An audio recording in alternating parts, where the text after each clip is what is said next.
তুমি আমাকে কি মানে জোকারের রূপে ইমাজিন করছো? হ্যাঁ, আজকে তোমাদের সাথে একটা চুলবুলি বারবি ডলের সাথে আলাপ করাবো। এই ব্রাইডটি ছিল আমার 31 জানুয়ারি। কাজের প্রেশারের জন্য কোনো ব্লগই প্রায় আপলোড করে ওঠা হচ্ছে না। তো চলো শুরু করা যাক ব্লগটা। দিনের শুরুতেই একদম মাথায় হাত পড়ে গেল আমার ব্রাইড করতে গিয়ে। কেন জানো তো? কারণ আমি 2টো ব্যাগ ক্যারি করি মেকআপের ব্রাইডে যাওয়ার জন্য। আর সেদিন আমার হঠাৎ অর্ধেক রাস্তা চলে আসার পরে মনে পড়লো আমি তো আমার একটা মেন ভাইটাল ব্যাগ নিয়েই নিই, যার মধ্যে লেন্স থেকে শুরু করে বেসের সমস্ত কিছু প্রোডাক্ট রয়েছে। আবার সেই ধরুন আমি রিটার্ন বাড়িতে আসি, এই কারণেই আমার হয়ে যায় ব্রাইডের কাছে পৌঁছতে অনেকটা লেট। এই যে দেখছো ম্যাপটা দেখালাম, এখানে কিন্তু অনেক আগে আমার পৌঁছে যাওয়ার কথা। আর এই ব্রাইডটি হলো আমার 24শে জানুয়ারির ফার্স্ট ব্রাইড। তো ওর কাছ থেকে আজকে ওর লুক সম্বন্ধে শুনবো আর জেনে নেবো যে ওর কীরকম ধরনের লুক আমার কাছ থেকে এক্সপেক্ট করছে। তো প্রথমে বলো যে 24শে জানুয়ারি মেকআপ লুকটা কেমন ছিল? খুব ভালো ছিল, সবাই খুব ভালো বলেছে, কিউট লাগছে বলেছে। আর মেকআপটা আমার খুব পছন্দের ছিল। আজকে কিরকম লুক চাই? আজকের একটু স্মোকি আইস চাইছি আর nude lips. Smoky eye a nude lips. এবার স্মোকি আইটা কিরকম, মানে একটু ব্ল্যাক ঘাসা, একটু নিউড ঘাসা, একটু ব্লু ঘাসা, কিরকম? একটু brown black mix. Brown and black mix. একটু কি তোমার লেহেঙ্গার টাচ থাকবে? হ্যাঁ, টাচ হালকা। ভালো। ওকে, মানে একটু লেহেঙ্গার টাচে একটু ধরো শিমার একটু অ্যাড করলাম। একদম। ওকে, চলো দেখিয়ে দেবো লুকটা কেমন হয়। আজকে ওর কাছ থেকে শুনে নিই, আমি তো আমার কাজে লেগে পড়লাম, কিন্তু আমার এই ব্রাইড এতটাই মন খোলা চুলবুলে পার্সেন ছিল যে ওর সাথে যেন আমার মনেই হয়নি আমি ব্রাইড করতে গেছি। গল্প করতে, মজা করতে করতে, ইয়ার্কি করতে করতে কখন যে সময়টা কিভাবে কেটে গেল বুঝতেই পারলাম না। আর সেটা কেন বলছি, আশা করি এই ব্রাইডের ছোটো ছোটো ক্লিপ দেখে তোমরা বুঝেই গেছো যে আমার এই ব্রাইডটা কতটা মজাদার ছিল আজকে। হ্যাঁ, প্রতিদিনই অনেক ব্রাইডের কাছে যাই, অনেক ব্রাইড শান্ত হয়, কোনো ব্রাইড চুপচাপ হয়, কোনো ব্রাইড একটু বেশি টকেটিভ হয়, কিন্তু এই ব্রাইডের কথা তো আমি কি আর বলবো, একেবারেই অন্য ধরনের মানুষ ছিল। তো ওর সাথে আমি পুরো কাজটা করে ভীষণই স্যাটিসফাইড ছিলাম এবং ও কিন্তু যা যা রিকোয়ারমেন্ট আমার কাছ থেকে চেয়েছিল সেই অ্যাকর্ডিংয়ে আমি কাজটা করার চেষ্টা করেছি। ইদানিং যত ব্রাইডে যাচ্ছি বিভিন্ন ধরনের মানুষের সাথে আলাপ হচ্ছে, কিন্তু হরপ করে বলতে পারি আমি এই সিজনে যত ব্রাইড করেছি আমার প্রত্যেকটা ব্রাইডই এত মিষ্টি আর সুইট ছিল যে না বললেই নয় তাদের কথা। আমি আস্তে আস্তে প্রত্যেক দিনের ব্লগ তোমাদের সাথে শেয়ার করব। কাজের প্রেশারের জন্য আর সিজনের চাপের জন্য কোনো ব্লগই তোমাদের সাথে শেয়ার করে হয়ে উঠছে না। তো আজকের দিনটা আমার জন্য প্রচণ্ড হেক্টিক ছিল, কারণ এই দিন আমার এত অ্যালার্জি হয়েছিল যে সেই নিয়েই আমাকে ব্রাইড করতে যেতে হয়েছিল। কী করব বলো, মেকআপ আর্টিস্টদের তো কথার দামটাই শেষ কথা। তো সেখানে দাঁড়িয়ে আমার যতই শরীর খারাপ হোক না কেন, ব্রাইড যেকালে তোমার জন্য ওয়েট করছে, তোমার যাওয়াটা কিন্তু বাঞ্ছনীয়। তো সেক্ষেত্রে দাঁড়িয়ে আমি আমার কাজটা করছি। আর আফটার লুকে আমার ওর লুকটা এত পছন্দ হয়েছে, স্কিন এত ভালো ছিল ওর যে মেকআপ যেন বাটারের মতো মেল্ট হয়ে যাচ্ছিল। তো এখানে আসি কিছু কথায়। এখানে আমি তোমাদের সাথে কিছু জিনিস শেয়ার করতে চাই। এক হচ্ছে, মেকআপ করার সময় তুমি যদি অর্ধেক অবস্থায় মেকআপটাকে দেখো তখন অবশ্যই তোমার জিনিসটা ভালো লাগবে না। তোমরাই দেখো তো এই অবস্থায় আমার ব্রাইডকে কেমন লাগছে, মুখে ভর্তি পাউডার, একটা কন্ট্রোলিং করা ফেস, প্লাস একটা লাল লাল টমেটোর মতো গাল। তোমরা বলো তো এই অবস্থায় কি সত্যিই কাউকে ভালো লাগা সম্ভব? এবং একটা পুরো ফাউন্ডেশন মাখা ফেস কীরকম লাগবে, সাদা লাগবে না তো? না, সব ব্রাইডের উদ্দেশ্যে কথাটা বলছি না, কিছু পার্টিকুলার মানুষের উদ্দেশ্যে বলছি। পুরো সিজনে সবাইকে ভালো পেলেও 2-1জন ব্যতিক্রম ছিল বই কি। সেই 2-1জনের কথাই আস্তে আস্তে অনেক ব্লগে তোমাদের সাথে শেয়ার করব। না না, একদমই ভেবো না যে হয়তো ভিউজ কামানোর জন্য আবার নতুন নতুন গল্প বলবে। এই গল্প বা এই যে ঘটনাগুলো আমরা শেয়ার করি এগুলো অ্যাকচুয়ালি আমাদের সাথে হয়। এবার কিছু সংখ্যক মানুষ আছে সেগুলো হয়তো লাইভ তার ভিডিওর মাধ্যমে শেয়ার করে দেয়, কিছু সংখ্যক মানুষ আছে অন্যের ভিডিওতে তার এক্সপিরিয়েন্সটা শেয়ার করে।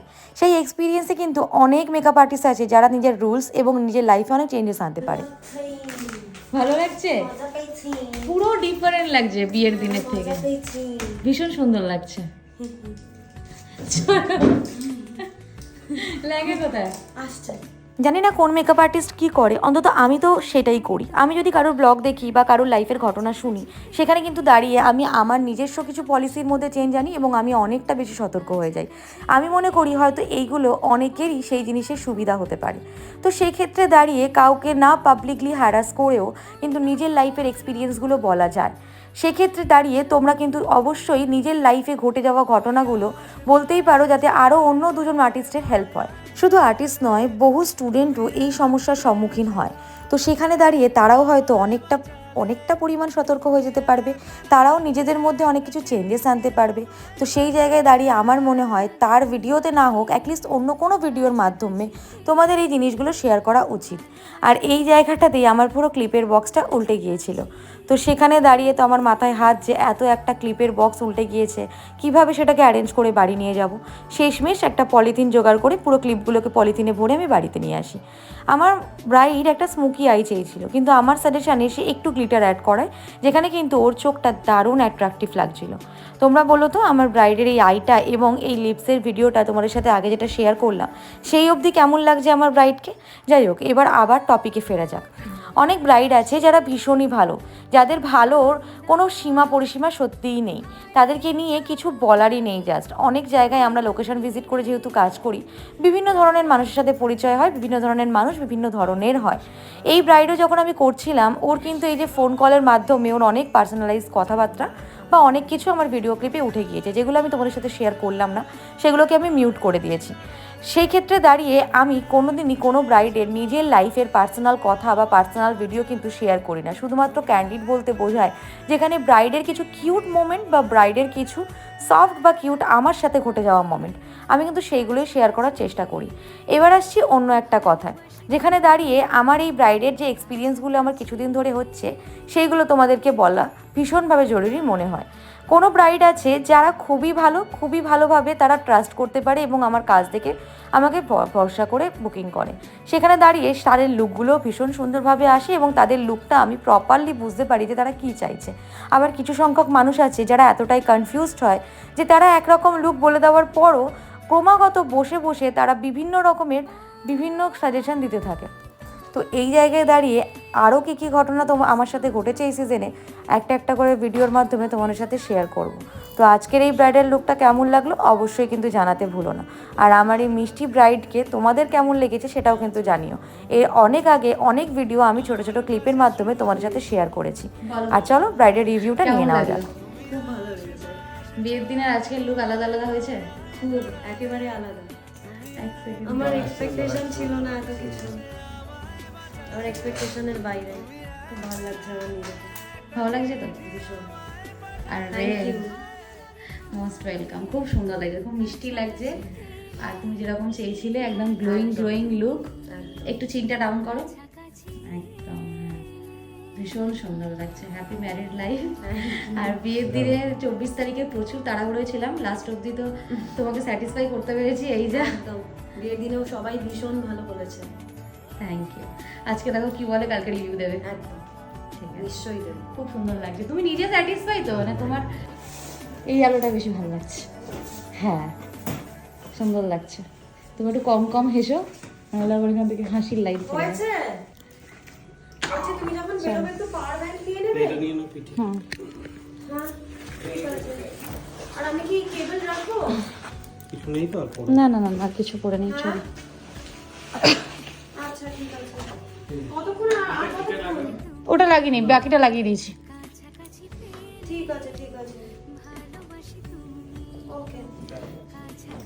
কানেরটার জন্য তাও আপনার ভয় লাগিয়েছে ফুলটাকে। বলছে আমি কি নিয়েছি, আমাকে বকা দেবে লাস্টে, লাগিয়ে দাও। দিও না ফুলটা, সব ঢেকে যাবে। না না দিয়ে দাও, কিনে দিয়েছে। চলো টাটা, happy married life. Thank you. এলাম।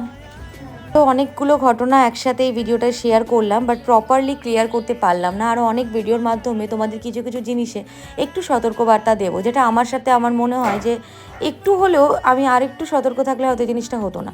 তো যাই হোক, সেটা আমি অন্যান্য ভিডিওয়ে তোমাদের সাথে শেয়ার করব।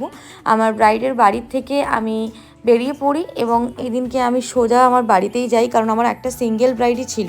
কারণ 24শে জানুয়ারির পরে 31শে জানুয়ারি ওর রিসেপশন হয়েছিল, একেবারে শেষের দিকে জানুয়ারি মান্থের। তারপর থেকে আমি তোমাদের সাথে একটাও ব্লগ শেয়ার করতে পারিনি ভীষণ টাইট শিডিউলের জন্য। আস্তে আস্তে সমস্ত ব্লগ তোমাদের সাথে শেয়ার করব। আর এটা ছিল নর্থ ক্যালকাটার দিকে ওদের বাড়িটা, ভীষণ পুরনো দিনের বাড়ি ছিল, খুব সুন্দর ছিল বাড়িটা। তারপরে আমরা একটা চায়ের দোকানে দাঁড়িয়ে একটু চা আর বিস্কিট খেয়ে নিলাম, দেন আবার বাড়ির দিকে রওনা দিলাম। আজকের ব্লগটা কেমন লাগলো অবশ্যই জানিও। আর এই ধরনের ব্লগ দেখার জন্য এবং আমার ব্রাইডালের লুকগুলো দেখার জন্য তোমরা কিন্তু অবশ্যই আমার পেজটাকে ফলো করে যেও। আর আমার নতুন নতুন ভিডিও আসছে, তোমরা কিন্তু অবশ্যই সেগুলোকে লাইক অ্যান্ড শেয়ার করো। আর যারা আমাদের ডিপ্লোমা ব্যাচে জয়েন করতে চাইছো তারা কিন্তু অবশ্যই আমার সাথে কন্ট্যাক্ট করে নাও। বাড়িতে এসে এখানে চাউমিন থেকে কিছু জিনিস অর্ডার করেছিল নতুনত্ব, তো সেগুলো দিয়েই আমাদের দিনটা আমরা কমপ্লিট করলাম। সো টাটা সবাইকে।